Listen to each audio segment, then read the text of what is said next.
Hey, good morning, everybody. This is Brittany Jennings with the Seniors Blue Book, and this morning I have the privilege to be joined by Brandy Hamilton, the CEO of Suncoast Behavioral Health Center. Good morning, Brandy.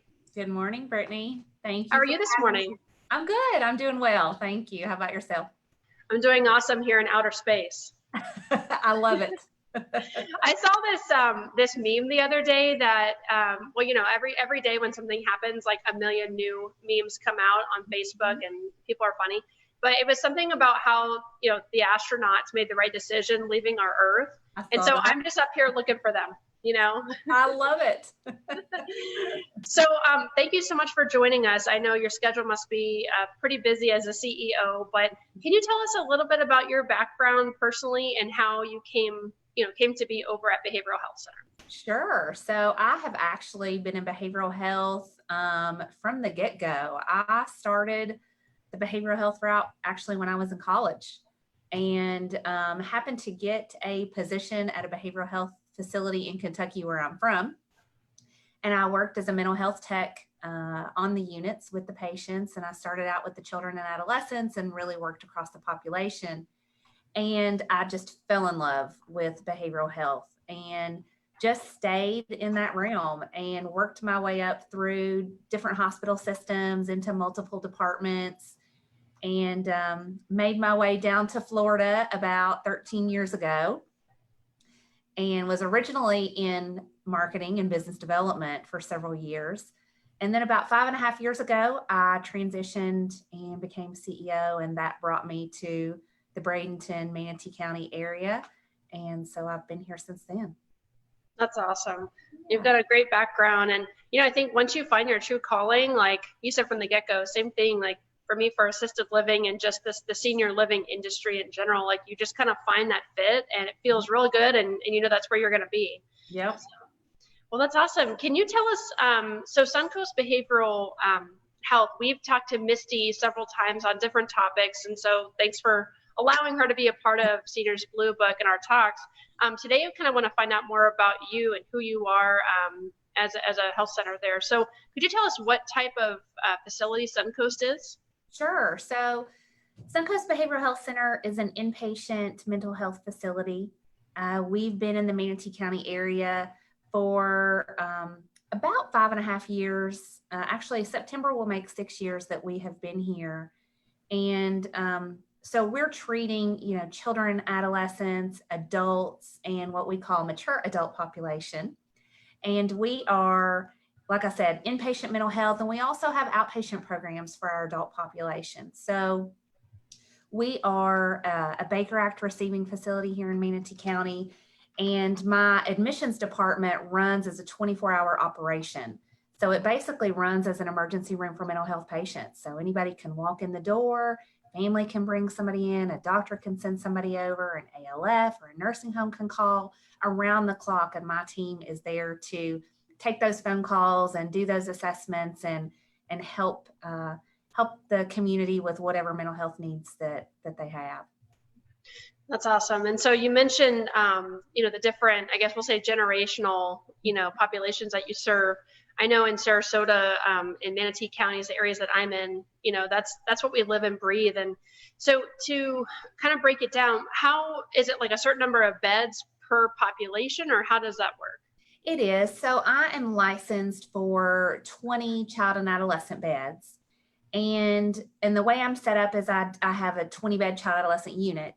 And so they're housed on the same unit, but they are programmed from a clinical standpoint separately. So we program our children from 5 to 11 to 12, depending on the child. A 12-year-old, some 12-year-olds really are better suited with that younger adolescent population. And then there's some 12-year-olds that really are going to be more clinically suited for the child population. So we separate them based on that from a clinical standpoint. And then I have 40 adult beds. And the way that we decided to separate our adult population, because I have two 20-bed adult units, about almost a little over a year now, we decided to separate our adult population based on age. And so I have a 20-bed general adult unit. And then I have a 20-bed, like I said, what we call a mature adult unit.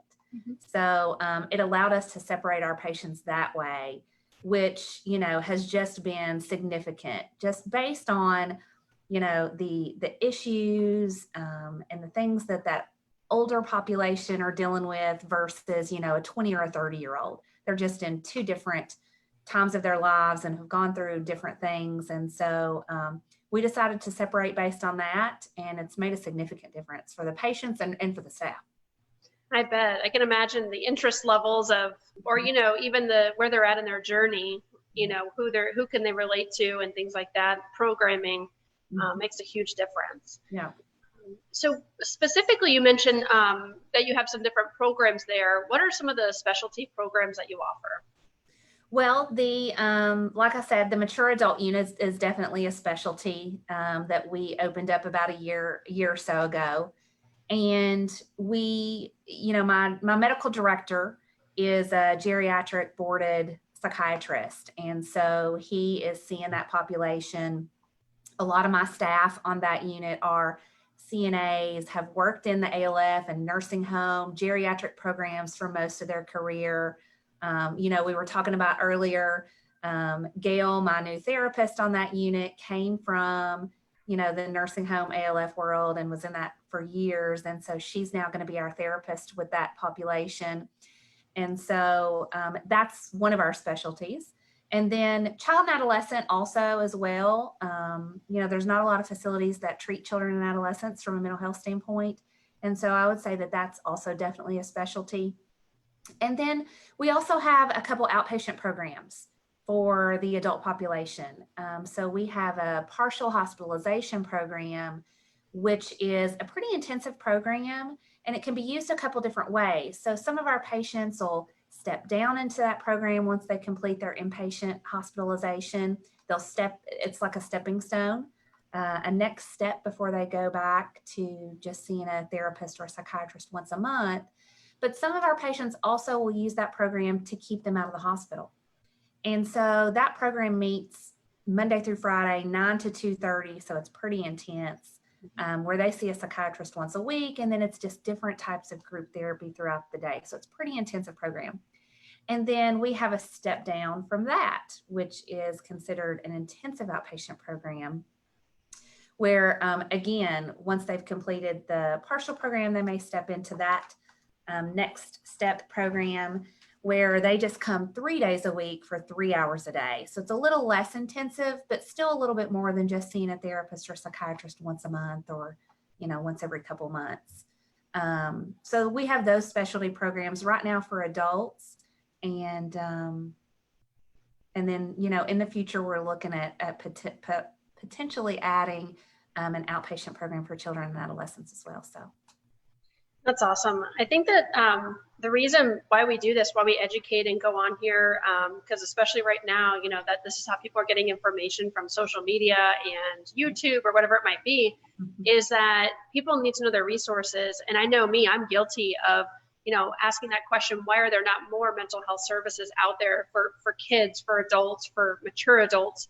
And so you guys, when I came on board with Blue Book, you were like a new resource for me. And I just want to shout it from the rooftops, all the services you provide, and people really need to know what you do.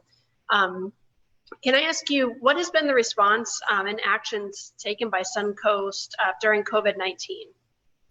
Well, a lot of things changed for us. And we had to look at that and see what we needed to do to keep our patients and keep our staff and to keep the community safe. And so we've done lots of things.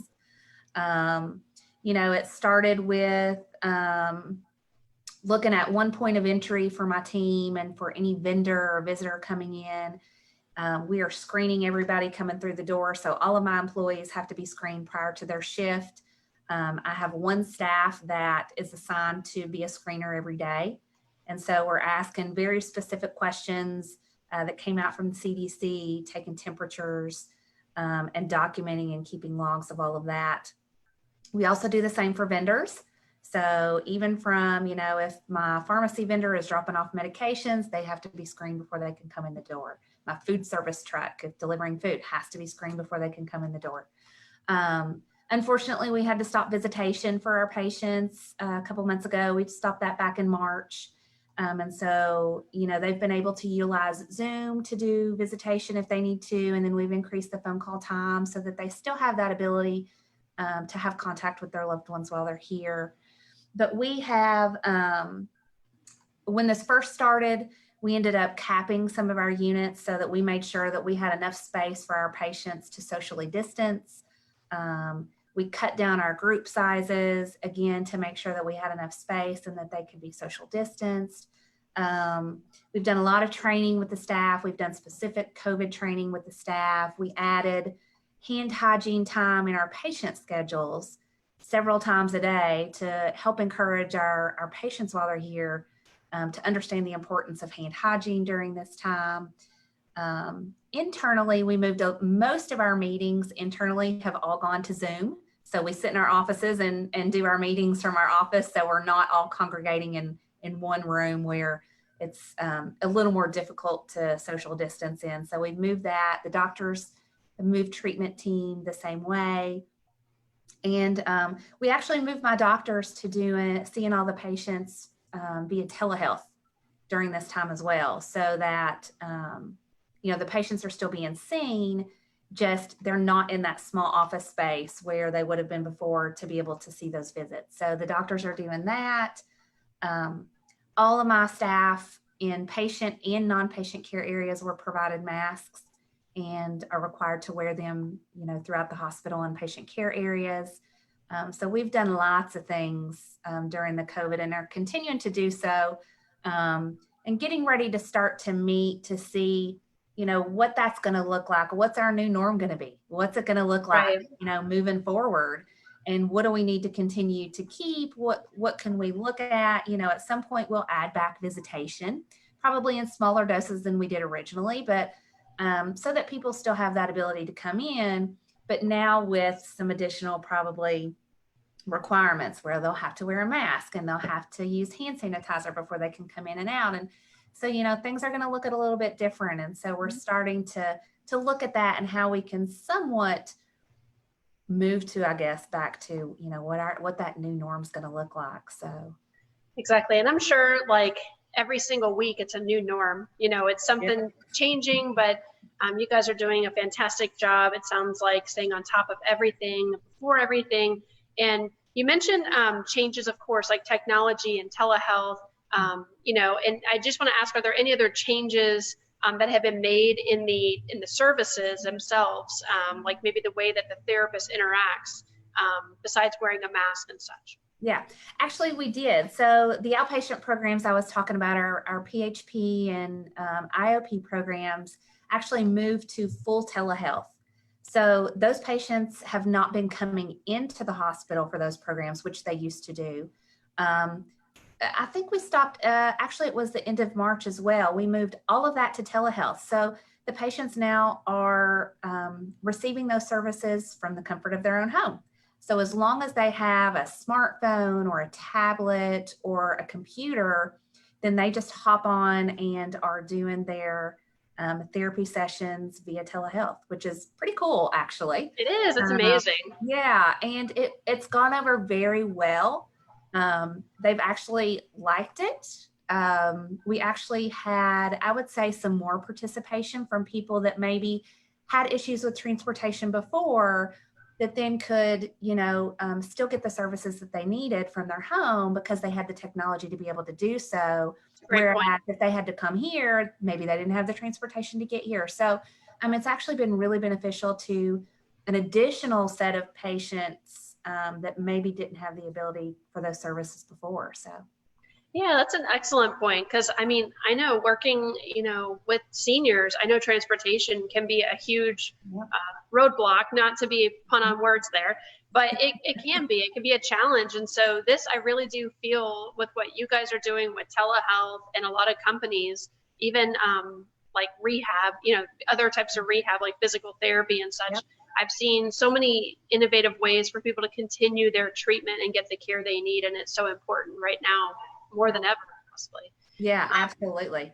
And we're also starting to move to my intake department to be able to do assessments via telehealth. Oh, very cool. So yeah, with ALFs and nursing homes, and we work with one of the local hospitals to see their patients if they're admitted on a floor via telehealth. And so we have that capability, and so we're starting to expand that out, for people to be able to use that service too. If they don't feel comfortable coming in for an assessment, but know they need mental health services, then some people may be more apt to use that than actually coming into a facility, still during this time where people are still trying to figure out what they're comfortable with and what they're not at this point. So definitely. And I think one question too, that we definitely need to touch on is with insurances. So if somebody is needing your services, probably one of the first questions they ask is, is this a private pay type of service, or do you work with insurance companies? Yeah, so most all insurances cover our program. So we take Medicare, all of the Medicare plans, the private insurances, your Blue Crosses and Cignas and Aetnas and United Healthcares, and even the Medicaid. Medicaid covers the inpatient and some of our outpatient programs, which before, Medicaid didn't cover. Right. So that population didn't have that ability to be able to receive some of those outpatient programs, but now they do. And so we're contracted with all of those and take all of those services, and it covers the treatment that they need to get to receive. That's amazing. Yeah. Well, thank you so much for being here today. I think we covered some great information. And again, this is Brandy Hamilton. She's the CEO of Suncoast Behavioral Health Center. And could you share just your location exactly in Bradenton? Sure. We are in West Bradenton off of Cortez. Our address is actually 4480 51st Street West, and that's in Bradenton. We're right behind Walmart off of Cortez on 51st. So great location, easy to get to. And, Brittany, I really appreciate you taking the time and inviting me on this morning. I think what you do is fantastic. Like I said, my team speaks very highly of you and Senior Blue Book and all that you are doing for the community, and to ensure that everybody has the information that they need and that we can share with each other and be that resource that this community needs. So I really appreciate it.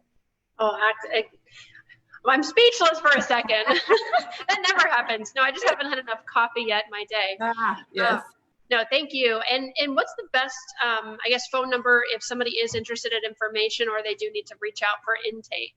Yeah, sure. And like I said, it's 24/7. So my intake department is available 24 hours a day, 7 days a week. And you can reach us at 941-251-5000. And just ask to speak to my intake department. And after hours, there's a prompt on there for the intake department. And we will definitely take care of whatever needs or questions or resources that you need. If we don't provide them, we'll help connect you to somebody that does. Perfect. Awesome. Well, again, thank you so much. And for everybody that's listening, I'll make sure to put all the information for Suncoast and Brandy's team to reach out to as a resource. And I hope you have a wonderful rest of your day. Thank you. You as well. Thank you.